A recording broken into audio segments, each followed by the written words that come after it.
আসসালামু আলাইকুম। আজ আমি আপনাদেরকে দেখাবো কিভাবে ওয়ার্ডপ্রেস কম্পিউটারে ইনস্টল দিতে হয়। ফার্স্ট টাইমে আপনাদেরকে সফটওয়্যার ওয়ার্ডপ্রেসটি ডাউনলোড করে নিতে হবে। ওয়ার্ডপ্রেসটি ডাউনলোড করতে হবে যে wordpress.org। wordpress.org-তে গিয়ে আপনি প্রথমে দেখবেন যে ডাউনলোড ওয়ার্ডপ্রেস, এখানে ক্লিক করবেন। তারপর এই যে ডাউনলোড ওয়ার্ডপ্রেস 4.6.1, যেটা লেটেস্ট ভার্সন, যে এটা আপনারা ডাউনলোড করে নেবেন। আমি ডাউনলোড আগে থেকে করে নিয়েছি, যে এই জন্য, কারণ এটা অনেক একটু সময়ের ব্যাপার, নেট স্পিডের ব্যাপার, তাই এটা আগে ডাউনলোড করেছি। এই যে ডাউনলোড করেছি, আমার কাছে ডাউনলোড করা আছে। তারপর আপনারা যে কাজটা করবেন, সে কম্পিউটারে যে আপনি যেই ড্রাইভে, যেখানে আপনার জ্যাম বা ওয়াম ইয়াটা ডাটাবেসটা যেখানে আছে সেখানে আমার জ্যামটা আছে হচ্ছে সি ড্রাইভে htdoc। এখানে ওয়ার্ডপ্রেসটা কপি করবেন। ওয়ার্ডপ্রেসটা এই যে ওয়ার্ডপ্রেসটা কপি করলাম। তারপর আমার জ্যাম্পের মধ্যে htdoc-এর ভিতরে পেস্ট করতে হবে। আমার পেস্ট করা হয়ে গেছে। তারপর এটাকে আমি এক্সট্রা করবো, এক্সট্রা হেয়ার এখানে এক্সট্রা হেয়ার। তারপর দেখতে হবে যে আমার ওয়ার্ডপ্রেস আমার ইয়ে হয়েছে। তো এখন আমি যে ব্রাউজারে লোকাল হোস্টে ঢুকবো, লোকাল হোস্ট phpMyAdmin-এ যাব।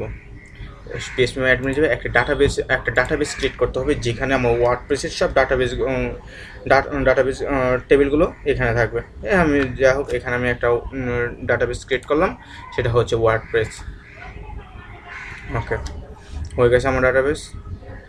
তখন আবার লোকাল হোস্টে যাব। লোকাল হোস্টে গিয়ে আমি ওয়ার্ডপ্রেস যে ফাইলটা আছে, যে আমি ইনস্টল করলাম, সেটা আমাকে দেখাই দিতে হবে, এই ওয়ার্ডপ্রেস। এখন আমি ওয়ার্ডপ্রেস যেখানে সেট আপটা যখন দেবো, তখন ভাষা আছে, বাংলা আছে, আছে। আমরা ইংলিশটা দিলাম, বাংলা দিলাম না, ঠিক আছে। আমাদের ওয়ার্ডপ্রেসের সেট আপ কনফিগারেশনের মধ্যে লাগবে হচ্ছে database name, database user name, database password, database host, table prefix ইত্যাদি। আমরা লেটস গো ডাটাবেস নেম। আমাদের ডাটাবেসের নাম হচ্ছে ওয়ার্ডপ্রেস, ঠিক আছে। ইউজার নেম, যেহেতু আমি জ্যাম্পে করতেছি, আমার ইউজার নেমটা হচ্ছে, আমার ডাটাবেসের যে ইউজার নেম হচ্ছে রুট। আপনাদের ডাটাবেসে যদি কোনো পাসওয়ার্ড থাকে, ইয়ার মধ্যে যদি কোনো পাসওয়ার্ড যদি ইউজ করে থাকেন, তাহলে আপনারা এখানে পাসওয়ার্ড ইউজ করেন। যেহেতু আমি কোনো পাসওয়ার্ড দেই নাই, তাই ডাটাবেস হোস্ট, আমাদের ডাটাবেসের হোস্টের নাম হচ্ছে লোকাল হোস্ট। যদি সার্ভারে যদি করেন, তখন সার্ভারের ইয়েটা দেখা দিতে হবে। হ্যাঁ, টেবিল প্রিফিক্স হচ্ছে ডব্লিউপি। আপনি এখানে যে টেবিল ক্রিয়েট করেন কেন, যেটা আছে, যে এটা প্রিফিক্স থাকবে হচ্ছে ডব্লিউপি। তবে এটা জেনে রাখা ভালো, আপনি যে প্রিফিক্স ডব্লিউপি কখনো ইউজ না করাই ভালো। আপনি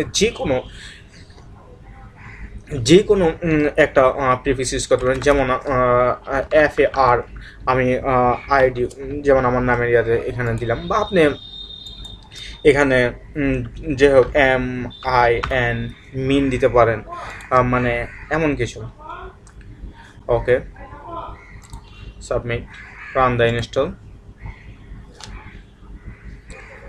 সাইট টাইটেল, আপনার সাইট টাইটেলের কী নাম হতে পারে? আচ্ছা, সাইট টাইটেলের নাম হচ্ছে আমি দিলাম হচ্ছে, আপনার যে কোনো, আপনার সাইটটা কী নামে চলতে পারে, আমি দিলাম হচ্ছে রিয়াল কোডিং। ইউজার নেম, আপনি এখানে ইউজার নেম দিলাম, আমি ইউজার নেম দিলাম হচ্ছে অ্যাডমিন। আর পাসওয়ার্ড আপনি যে কোনো আপনার পাসওয়ার্ডের মধ্যে দিবেন, যে স্ট্রং একটা পাসওয়ার্ড, যেটা খুব দরকার।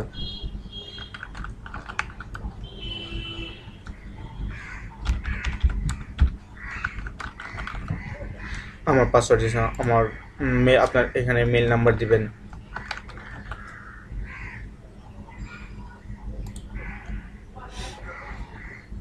ওকে, ইনস্টল, এটা আমার হচ্ছে মেল নাম্বার। Install WordPress.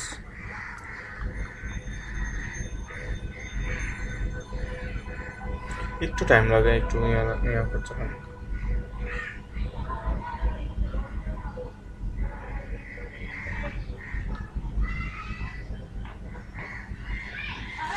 আমার হয়ে গেছে। এখন আমি লগ ইন করি।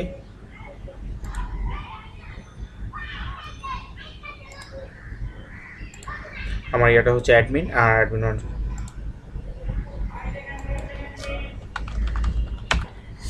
অ্যাডমিন পাসওয়ার্ড দিতে হবে।